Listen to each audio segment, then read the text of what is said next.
ஹனுமன் பிரம்மச்சாரி. ஆனா ஹனுமன் திருமணம் செய்தார்னு சொன்னா நீங்க நம்புவீங்களா? இந்த உண்மை தெரிஞ்சா ஹனுமன் பக்தியையே புதிய கோணத்தில் பார்க்க ஆரம்பிப்பீங்க. சிறுவயதிலிருந்தே ஹனுமனுக்கு ஒரே ஆசை, உலகத்தை அறிய வேண்டும், வேதங்களை கற்றுக்கொள்ள வேண்டும், மந்திரங்களின் ரகசியத்தை புரிந்து கொள்ள வேண்டும். அதற்கும் மேலாக ஒரு நாள் ஸ்ரீராமருக்கு மிகச் சிறப்பாக சேவை செய்ய வேண்டும்.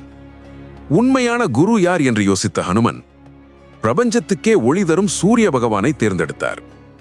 வானத்தில் பறந்து சூரியலோகத்துக்கு சென்று, குருதேவா, என்னை உங்களுடைய சீடனாக ஏற்றுக்கொள்ளுங்கள் என்று பணிவுடன் கேட்டார்.